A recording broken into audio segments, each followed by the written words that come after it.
L'indépendance financière, ça fait rêver. Faire ce qu'on veut quand on veut, travailler pour soi avec un projet épanouissant, sans patron sur le dos. Le problème, c'est que souvent, ça reste un rêve parce qu'on ne sait pas par où commencer. On ne sait pas comment faire pour atteindre cette liberté financière. Tu vois, c'est un peu comme regarder le sommet d'une montagne avant une randonnée, mais sans itinéraire, sans avoir de parcours défini à l'avance. C'est vraiment démotivant, ça demande beaucoup d'efforts et du coup ça en fait abandonner beaucoup. Pourtant, atteindre la liberté financière, c'est pas un objectif qui est particulièrement difficile. La preuve, j'ai 27 ans et je suis déjà libre financièrement et je le suis déjà depuis 2 ans. En fait, il existe un plan en 5 étapes qui te permet d'y parvenir en quelques années. Même si en pratique, tu peux commencer à générer des revenus automatiques en seulement quelques semaines. Dans cette vidéo, je vais t'aider à bien comprendre comment fonctionne la liberté financière. Et je vais te partager mon plan étape par étape pour que tu puisses y parvenir le plus rapidement possible. Avant de commencer la vidéo, je me présente, je m'appelle Johan, je suis un ancien employé dans le domaine du web marketing.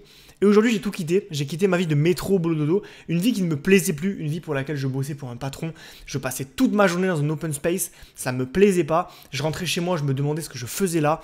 J'étais mal dans ma peau, voilà. J'avais la boule au ventre tous les matins, j'avais le blues du dimanche soir en fin de semaine. J'étais pas heureux. Je me disais comment toute ta vie tu vas pouvoir faire ça, comment tu vas pouvoir offrir tout ton temps à un patron, alors qu'aujourd'hui, à seulement 24 ans, j'avais 24 ans à l'époque, tu n'es plus heureux dans le salariat. Donc j'ai décidé de trouver une alternative et j'ai commencé par-ci par-là à générer des revenus automatiques grâce à l'entrepreneuriat. Donc grâce à Internet, j'ai mis en place des petits projets qui me rapportaient quelques centaines d'euros en automatique, ce qui me permettait de pouvoir gagner de l'argent hors du salariat sans y investir beaucoup de temps. Quelques années plus tard, j'ai enfin pu remplacer mon salaire et dire adieu définitivement au salariat. Aujourd'hui, j'ai une vie qui est beaucoup plus douce, je travaille pour moi, quand je veux, où je veux. Donc voilà, je travaille à peu près 3-4 heures par jour. Alors ça dépend des jours, hein. Des fois c'est plus, des fois c'est moins.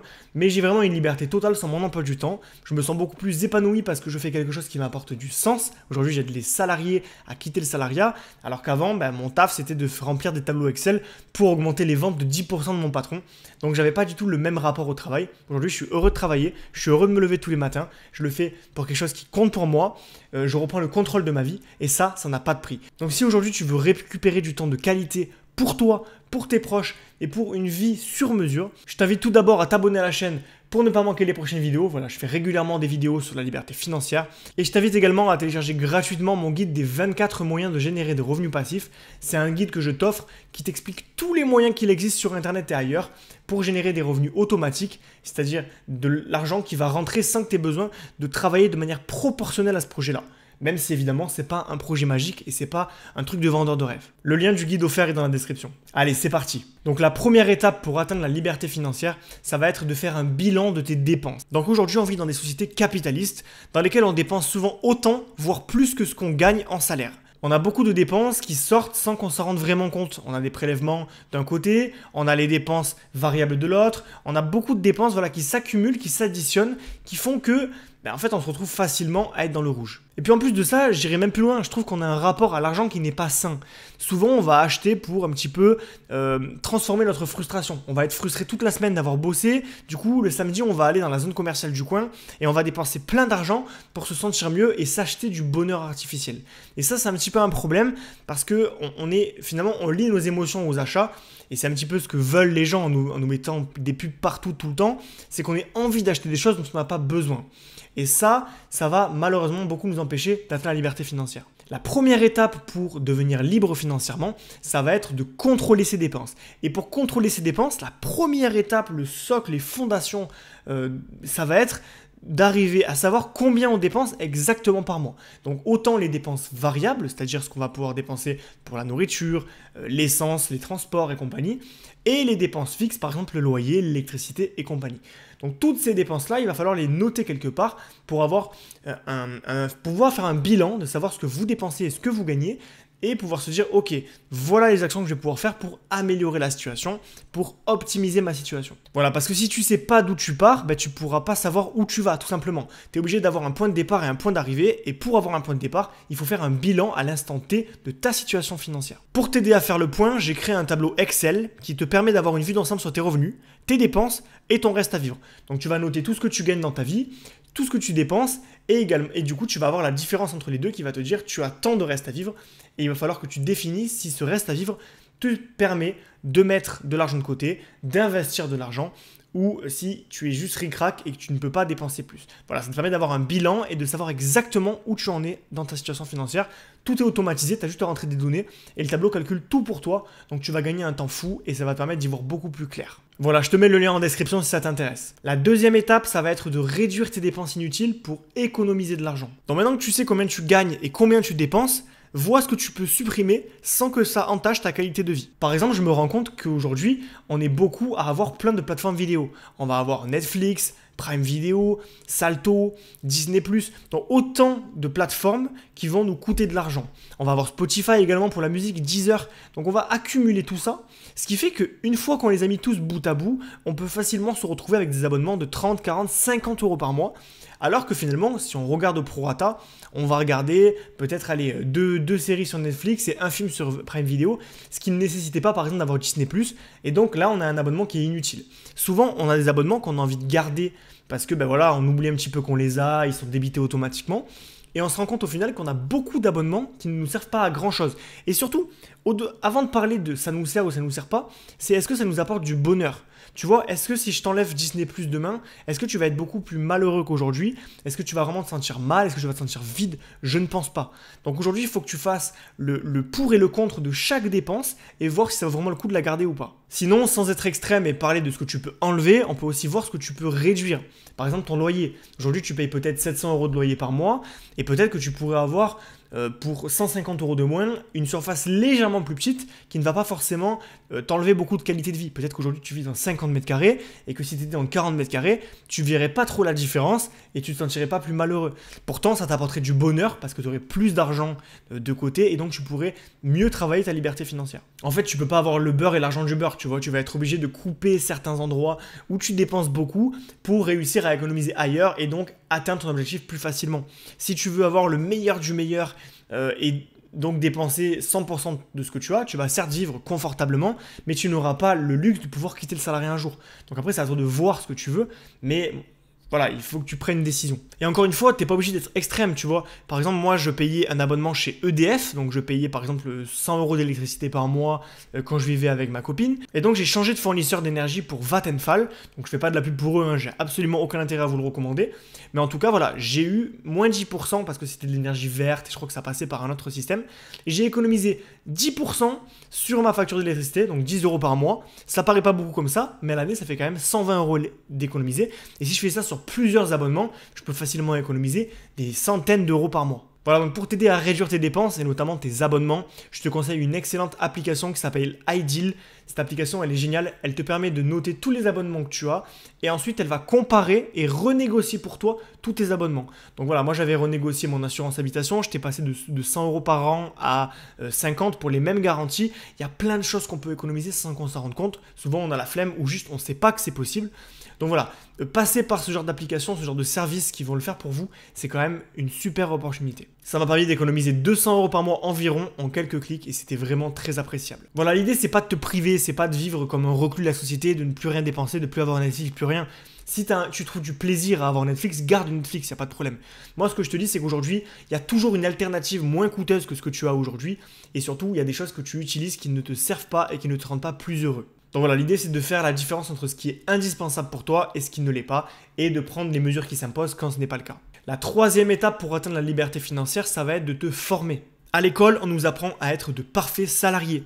On nous apprend ni l'entrepreneuriat ni la gestion financière. Du coup, quand il s'agit d'atteindre la liberté financière, on a de grosses lacunes. En fait, on ne sait pas faire parce qu'on nous a jamais appris. Et pour générer des revenus automatiques, tu vas avoir besoin de connaissances approfondies. Tu vas devoir apprendre quoi faire et surtout comment le faire. La première étape, c'est un petit peu ce que tu es en train de faire, c'est de te renseigner, voilà, d'aller sur YouTube, de regarder des vidéos, de voir ce qui est possible de faire. Ça, c'est très bien. C'est déjà une première ouverture sur la liberté financière. Ensuite, la deuxième étape, ça va être d'apprendre comment le faire. Et ça, malheureusement, tu vas potentiellement pas le trouver sur YouTube, tu vas le trouver peut-être avec des bribes d'informations. Tu peux chercher sur YouTube et tester toi-même et t'améliorer avec le temps, mais ça c'est la version longue, c'est la version qui va te prendre beaucoup de temps et surtout, c'est ça qui me fait peur, c'est que ça risque de te démotiver. Tu vois, si demain tu te dis je veux faire une boutique de dropshipping, que tu te lances dans le dropshipping tout seul, ok, tu vas pouvoir te renseigner sur YouTube, tu vas avoir quelques conseils intéressants, mais ça ne va pas suffire si tu veux pour avoir la méthode complète. Tu ne vas pas avoir toutes les erreurs à éviter, tu ne vas pas avoir tu vas pas avoir quelqu'un qui est déjà passé par là et qui va pouvoir te faire un résumé de tout ça, tu vois. Tu vas y passer beaucoup de temps, tu vas y passer beaucoup d'énergie et il y a de très fortes chances que comme 95% des gens qui se lancent, ben, tu abandonnes en fait parce que c'est trop dur, parce que dès que tu vas avoir des obstacles devant toi, tu vas pas savoir comment les régler, tu vas pas avoir la résilience parce que tu te diras en fait c'est pas expliqué, c'est trop dur, ça marche pas. Voilà, donc l'idée c'est d'avoir une méthode étape par étape et pour ça les formations en ligne sont vraiment très bien parce que ça va te permettre justement voilà, d'avoir la méthode complète pour réussir un projet et donc d'avoir un raccourci. C'est pas indispensable mais franchement c'est un gros boost quand tu as envie de te lancer et d'aller rapidement.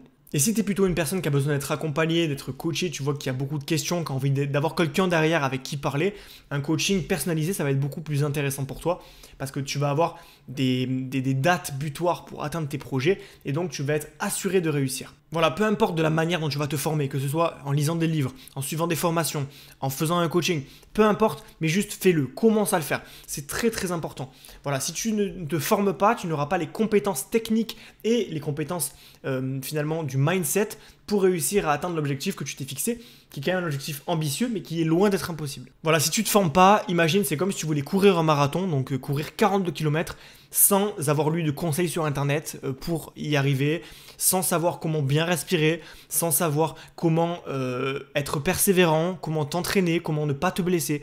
Toutes ces choses-là, quand tu prépares un marathon, tu le potasses, tu vois, tu regardes, tu t'entraînes, tu te renseignes. C'est normal de se renseigner quand on apprend quelque chose.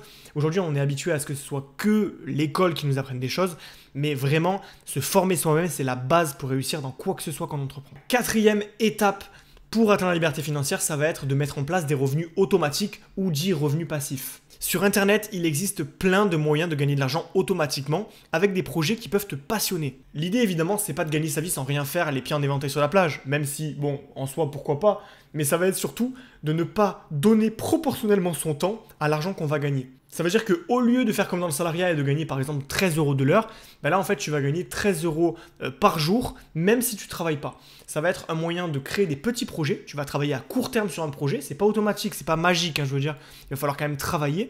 Et une fois que tu as mis en place ce projet, on va l'automatiser pour qu'il te rapporte de l'argent automatiquement sans que tu aies besoin d'y revenir en permanence. Voilà, par exemple, moi j'ai écrit des petits e-books sur Amazon, des e-books sur plein de sujets différents, sur la séduction, le développement personnel, le bien-être, voilà, des sujets qui sont assez grand public. J'ai partagé mes connaissances à des personnes et lorsque les gens achètent mon livre automatiquement sur la plateforme Amazon, je gagne de l'argent et donc ça peut arriver autant le jour que la nuit. Aujourd'hui, je crois que j'ai fait à peu près 16 € de chiffre d'affaires de livres. Demain matin, quand je vais me réveiller, je serai peut-être à 25 € pour la nouvelle journée. Donc ça veut dire que je gagne de l'argent même quand je ne suis pas physiquement présent. Et ça, c'est le but absolu pour atteindre la liberté financière. Donc je te rappelle justement que dans le cadre de cette vidéo, je t'offre les 24 moyens de générer des revenus passifs. C'est un guide offert que tu peux télécharger en description de la vidéo. Voilà, ça va te donner tous les moyens qu'il existe pour mettre en place ces fameux revenus automatiques dont je viens de te parler. Enfin, cinquième et dernière étape pour atteindre la liberté financière, ça va être de réinvestir le surplus, c'est-à-dire les économies suite à ta réduction des dépenses et également ta hausse des revenus grâce aux revenus passifs. Moi, j'ai remarqué que la plupart des gens, ils économisent pas. Tu vois, ils gagnent 2000 € par mois, ils dépensent 2000 € par mois. Ou ils dépensent, allez, on va dire 1950, et les 50 €, ils les dépensent le mois suivant. Le truc, c'est que la plupart des gens n'économisent pas, et ceux qui économisent, le peu qui économisent, le font mal. Ils vont mettre l'argent dans un livret A parce que leurs parents ont fait ça pendant des années, alors que le livret A avant c'était 6%, aujourd'hui c'est 0,5%. Voilà, c'est plus du tout intéressant. Ils vont mettre de l'argent dans un PEL sur les conseils de leur banquier, mais le PEL, ça vaut plus rien aujourd'hui. Donc c'est de l'argent qui va dormir le plus souvent et qui ne va pas générer des rentes. Et c'est dommage parce qu'il existe vraiment de très bons investissements, notamment la bourse ou les crypto-monnaies, qui sont des exemples parmi tant d'autres, qui permettent d'avoir des rendements beaucoup plus élevés et qui finalement, une fois qu'ils sont maîtrisés, ne sont pas si dangereux que ça. C'est pas comme le casino, c'est pas il y a une chance sur deux de perdre son argent. Par exemple, moi, tout l'argent que j'investis, je suis quasiment sûr à 99% de le récupérer dans quelques années. Alors je dis 99% pour me couvrir, parce qu'on n'est jamais sûr, peut-être qu'il va y avoir une crise mondiale qui va être abominable et que je vais perdre de l'argent à court terme. Mais à long terme, je suis quasiment sûr de toujours être en positif.